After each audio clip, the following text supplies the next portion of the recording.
In September 2025, South Korea's automobile exports reached a record $6.41 billion, up 16.8% year-on-year, and marking a fourth straight month of growth, despite a 7.5% drop in exports to the United States caused by the 25% Trump tariff on imported cars. While shipments to the U.S. have declined for 7 consecutive months, exports to other regions surged, the EU, other European countries, and Asia, offsetting the losses. Eco-friendly vehicles continue to drive momentum, with exports up 47.5% for the 9th month in a row, fived by electric and hybrid models. A recent fire occurred at the National Information Resources Service, known in Korean as 국가정보자원관리원 or 국정자원, is an agency under the Ministry of the Interior and Safety, responsible for operating and securing the central government's data centers, digital networks, and public information systems. At one of its main data centers caused severe damage to servers and systems, leading to a nationwide disruption of digital government services, including the shutdown of key platforms such as the government cloud system G-Drive. With recovery reported at only around 50%, the incident exposed serious weaknesses in the government's cybersecurity, data backup, and disaster response infrastructure, highlighting how dependent national administration has become on centralized IT resources. From 13 October to 6 November, the National Assembly Inspection of State Administration is being conducted. It is an annual oversight process in South Korea, in which the National Assembly examines and evaluates the performance of government ministries, agencies, and public institutions. Held typically in the fall, this process allows lawmakers to review administrative actions, budgets, and policies to ensure accountability, transparency, and compliance with laws. It is a key mechanism for parliamentary control over the executive branch, enabling legislators to question officials, demand documents, and expose policy failures or corruption.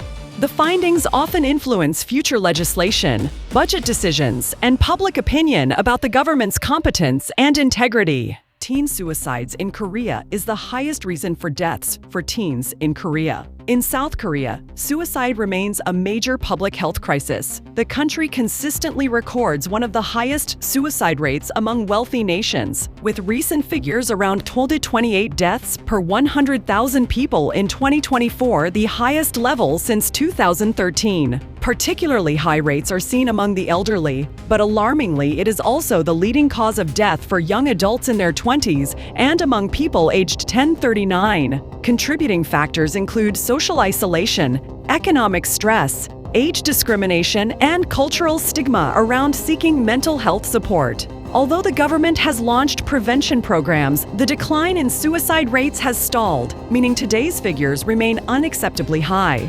In South Korea, the term breadflation refers to the unusually rapid rise in bread and bakery product prices in recent months.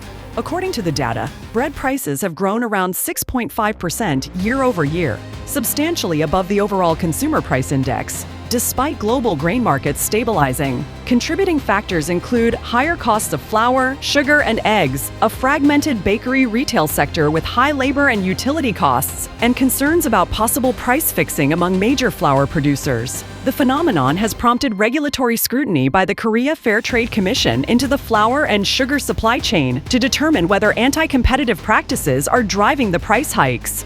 South Korea has about 6,175 elementary schools, but nearly 400 now enroll only one or no new first-grade students, and roughly 1 in 4 schools has fewer than 60 students overall. This sharp decline reflects the country's collapsing birth rate and rural depopulation. Schools with such tiny enrollments struggle to maintain teachers, programs, and peer interaction, while governments face mounting costs and pressure to close or merge them. The trend threatens not only educational quality, but also the survival of local communities, as losing a school often signals the decline of the entire village or town. In South Korea, smoking rates have declined steadily over the past 2 decades, with the male adult smoking rate falling from about 47% in 2011 to around 30% in 2022, marking a roughly 10% drop in recent years.